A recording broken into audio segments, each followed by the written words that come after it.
Hi, this is Dan Baum, host of Redefine U. Thanks for joining us for our summer reading series.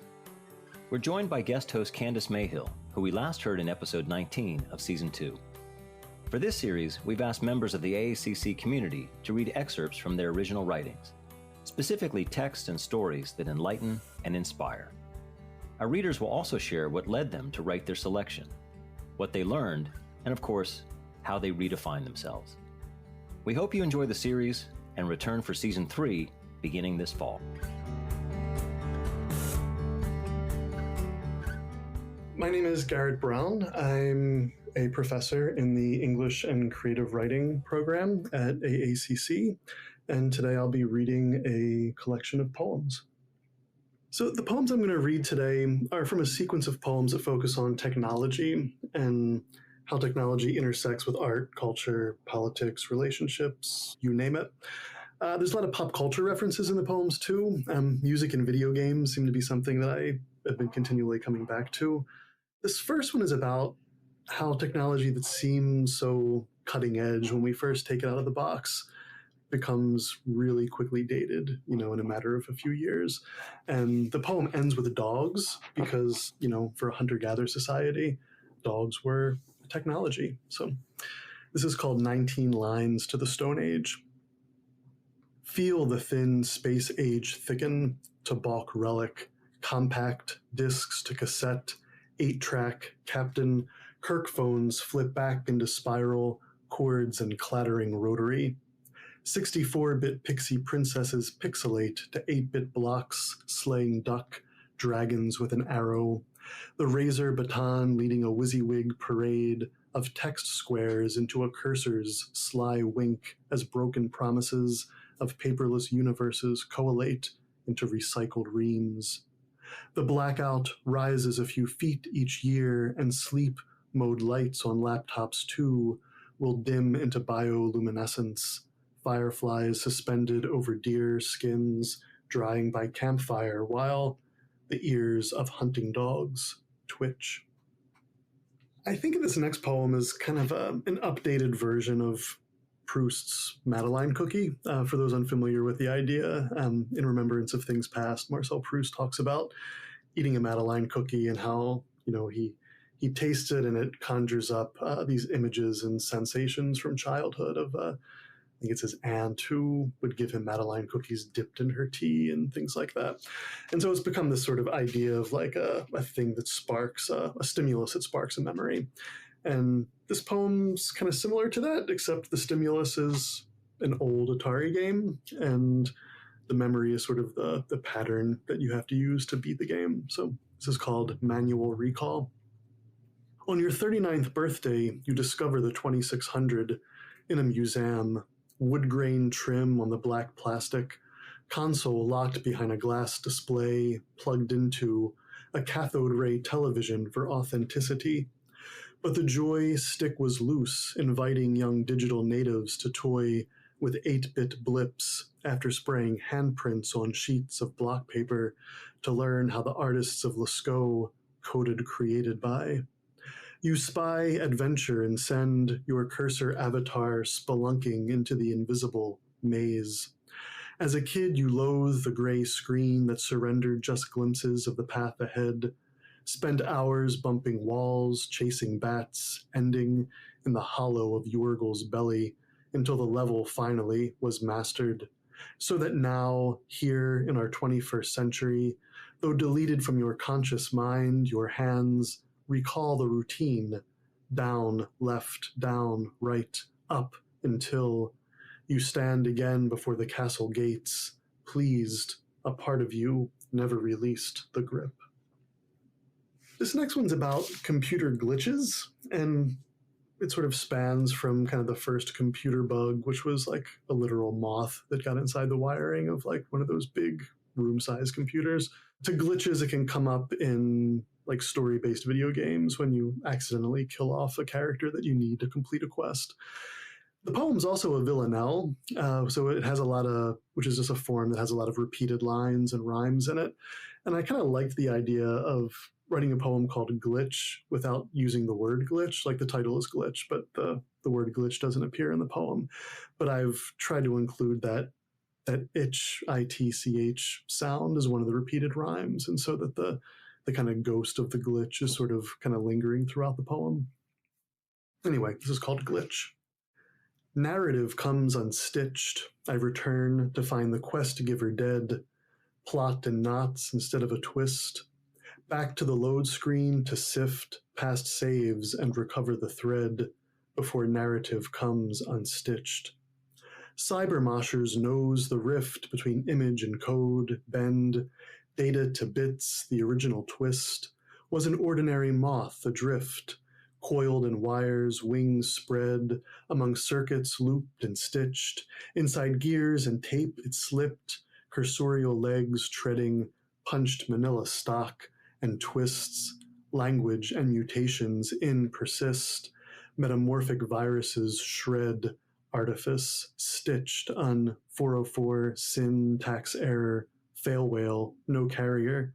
Again? Son of a bitch.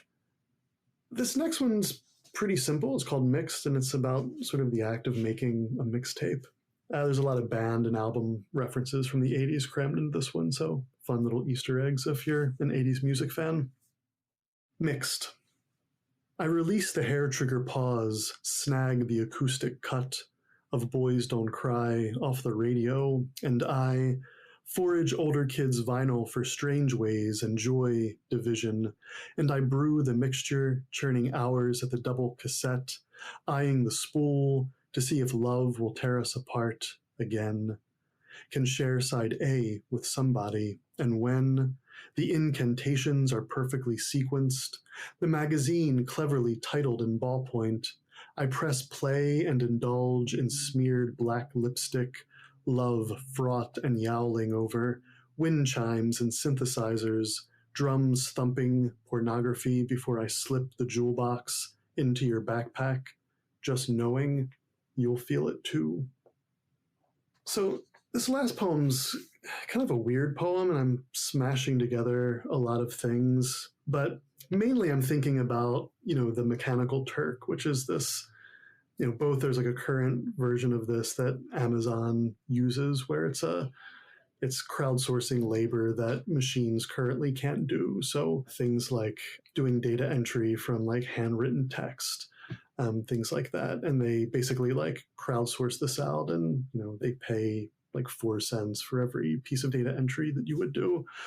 And they call it the Mechanical Turk, which is based on this like 18th, 19th century automaton that played chess. And, it was one of those things that, like, you kind of crank it up and it like, moves like a creepy mannequin, but this was like a big thing that like it played against Napoleon. Edgar Allan Poe saw it when it came to America. And actually the epigraph of the poem is from Poe. And so what happened was people were trying to figure out how it worked, right? Like, was there a person inside, or was, this machine actually playing chess? And of course there was a person inside. And so Poe writes this essay about it, and I'll give you the epigraph and then I'll get into the poem itself. It is quite certain that the operations of the automaton are regulated by mind and by nothing else. The only question, then, is of the manner in which human agency is brought to bear. Poe's Maelzel's chess player. But the Turkers. The only question is what they want us to see. Turbaned gypsy, his mahogany skin and goatee, hooped earrings and his eyes uncanny pendulum, swing between imperial rooks of ivory to paddock pawns, his mannequin fingers tapping alongside the claimed queen. Maelzel would spin the Turk around, display his music box innards, pin barrel and power drive, a mainspring taut with vitality. And we know illusion is business. The kiosk Copperfield adjusts his half Windsor, waves his hand, and poof goes your nickel. Then another $24.99 to buy the trick, guaranteed to dazzle your nephew's eyes into flying saucers.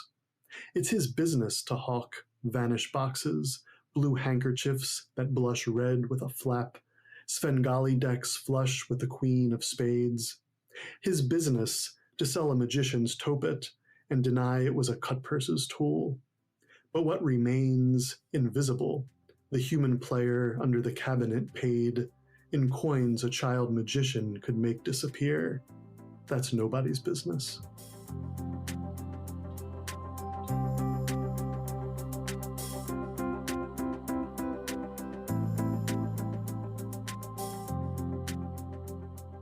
Good morning, Garrett, and welcome. Thank you for joining us. Oh, thank you, Candace. What inspired you to write these poems as a group? So, as a writer and as a teacher of writing, I feel like we're living through this kind of amazing moment where what constitutes like a text is being challenged by technology. It's like this period of transition that many people have kind of compared it as being as paradigm changing as the development of like the printing press, right?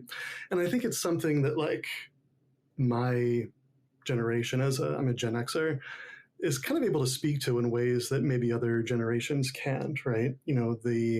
We kind of lived through that rapid transition. I learned to type in high school on a manual typewriter. And 4 years after that, I was in college sending emails and doing research on the internet and things like that. So, we kind of have, our generation sort of has this foot in sort of print culture and digital culture. And the way that wraps up with text, whether that's, text that I would, teach in a classroom as a teacher or, approach as a writer. Yeah. So I think that actually kind of leads really nicely into my next question that I have for you.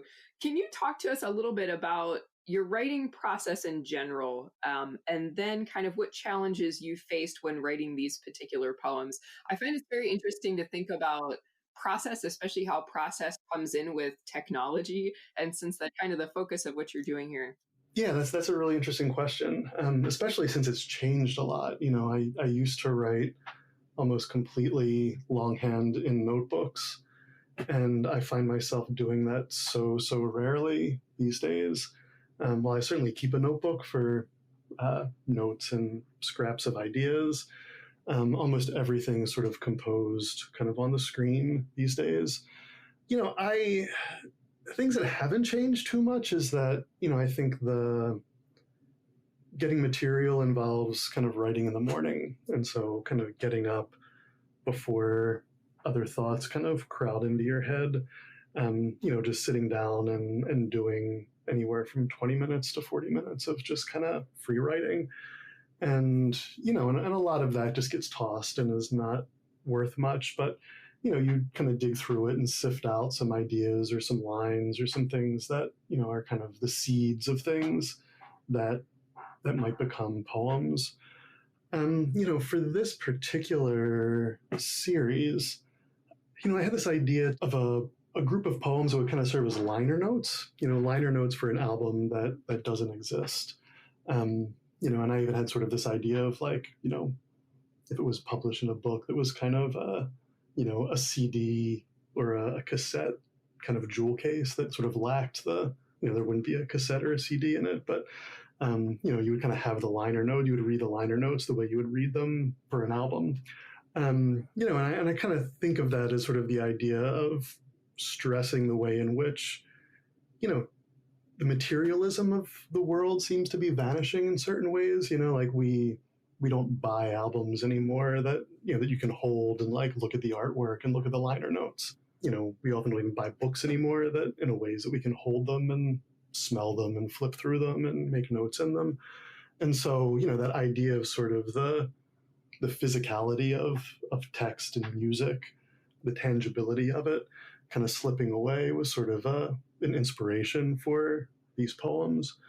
And the ones that that I've read today are, they're kind of the beginnings of what I think might end up to being a longer collection. In terms of the challenges for this piece, I think that it's really hard to not, when you're dealing with like writing about technology, it's really hard not to fall into simple nostalgia. There's like a really simplistic version of some of the ideas that I'm dealing with, right? Where it's like, Google's making us stupid, Twitter's making us mean, blah, blah, blah. And like, you don't want to fall into those kind of typical tropes.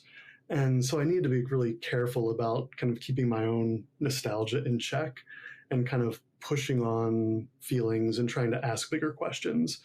It's part of the reason why I think like But the Turkers is kind of an important poem because on the one hand, it's about technology. It's about essentially Amazon's use of the Mechanical Turk and crowdsourcing software. But it's really kind of also about like the deception of capitalism and how, human labor that makes the internet possible is either compensated very slightly or often not compensated at all. And so trying to get to those sort of larger ideas, but keeping it in the trappings of, of images and feeling and emotion and personal experience is kind of a challenge. Absolutely. I'm nodding along as if you can see me, but I absolutely am. What did you learn about yourself, about others, or about the world through thinking these thoughts through this creative process and through putting this project together? So, Frost has a famous saying, like, no surprise in the writer, no surprise in the reader, right? And when I teach poetry, I often teach this idea that if you know what you're going to write going into it, it's going to fall flat on the page. And, that the poem should really feel like an act of discovery happening rather than sort of the speaker reporting back from having this amazing experience. So I think with any poem, you kind of, or a sequence of poems, you kind of go into it like looking for like what do I not know about it. And I think the Turker poem was one that I didn't know what it was about when I began writing it. I was just sort of obsessed with this idea of magicians and magic and deception. The other one that I think comes to mind is Mixtape. It's one that I really struggled with that poem for a long time, and it didn't quite click because I didn't quite know what it was about. It was one of those that kind of did sink into nostalgia, where it was just like, oh, I used to make mixtapes. Like, isn't that great? And then what clicked about it was discovering sort of the ending of the poem, which is that it wasn't really about the process of making the mixtape at all. It's really about the act of like giving the tape to somebody else and kind of hoping that you're recreating an experience, for another person to share. And in that way, it kind of transcends the nostalgia a little bit because that kind of core experience is something that we can kind of continue to do today and sort of like, send playlists to friends and things like that. So I think trying to discover what each piece really wants to say, there's a lot that I've kind of learned through that process. And we are all about redefinition. So how has writing these pieces redefined you? Yeah, so that's a really good question. I like to think that each kind of manuscript that I've written is an attempt to redefine yourself, and it is. I mean, I think that's part of the reason to write and to keep on writing. My first collection of poems was very much about religion and philosophy and family and things of that nature. My dissertation work in graduate school was sort of obsessed with this idea of observation and representation, both in science, thinking about things like astronomy and paleontology, and in art, how art represents reality. The thing that I think I've been trying to redefine with these poems is getting a little bit more grounded in our current moment. I think I'm still striving for big ideas, but I hope that I'm closer to kind of where big ideas and daily life kind of come into contact. The paradigm shift, from text culture into digital culture, it touches almost everything we do, how we shop, how we work, how we do politics, how we listen to music, how we interact with others. So instead of trying to be a writer dealing with, quote unquote, timeless issues, I'm hoping that this work is kind of redefining me as a writer of a more specific moment and hopefully saying something interesting and helpful about it. And how do you hope that these poems help others to redefine themselves, especially because you have been so grounded in what's going on currently with technology and right now are really technology dependent circumstances?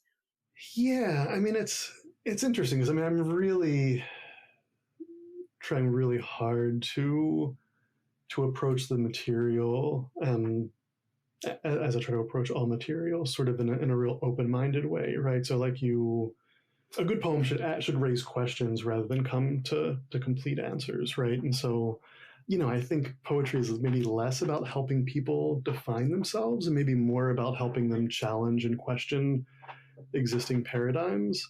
And I guess maybe in that way, you can't redefine yourself if you don't sort of undefine yourself or start to see maybe cracks or things that need to be improved or worked through in your current definition of yourself. And so, I don't know, maybe it might be it might be a little more destructive than constructive, but I think destructive with an eye towards constructive, if that makes any sense.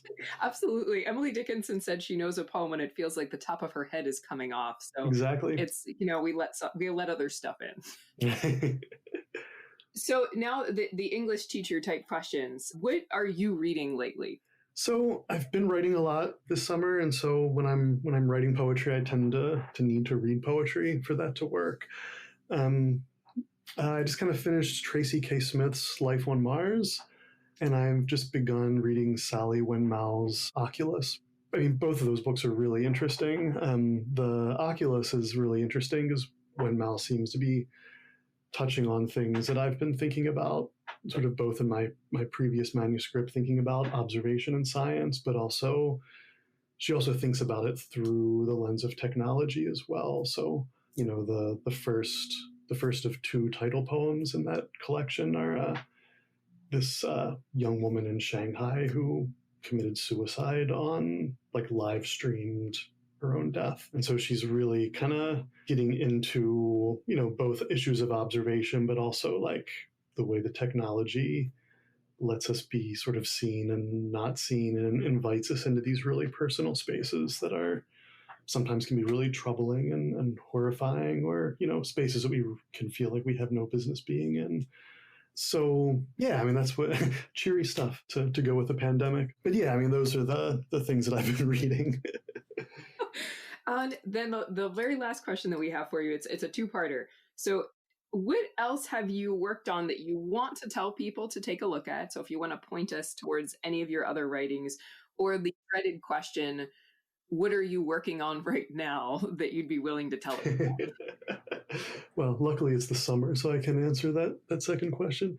So I guess things that I've written that I want people to check out. So I have a chapbook of poems called Cubicles that I think is still available on Amazon, which is another sort of very thematic collection.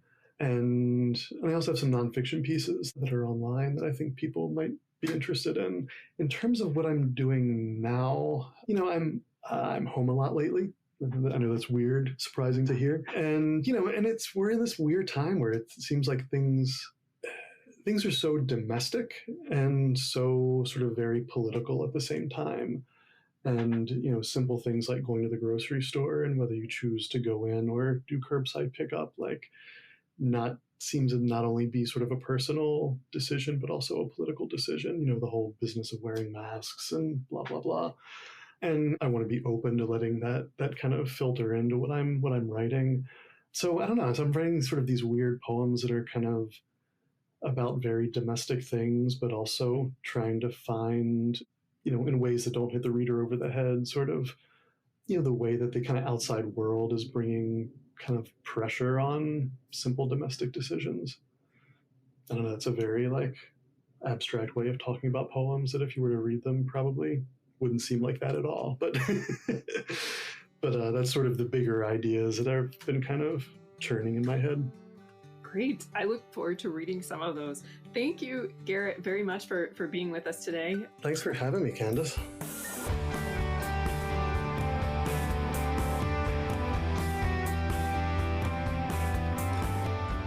Redefine You is a production of Arundel Community College. Our summer series guest host is Candace Mayhill. Executive producer is Allison Baumbush. Our producer is Amanda Behrens. Our writer, Amy Carr Willard. Others who help with this podcast include Jeremiah Pravat, Angie Hamlet, Ben Pierce, and Alicia Renahan. Find show notes, how to subscribe, and other extras on our website, aacc.edu/podcast. I'm your host and creator of this podcast, Dan Baum. Thanks for listening.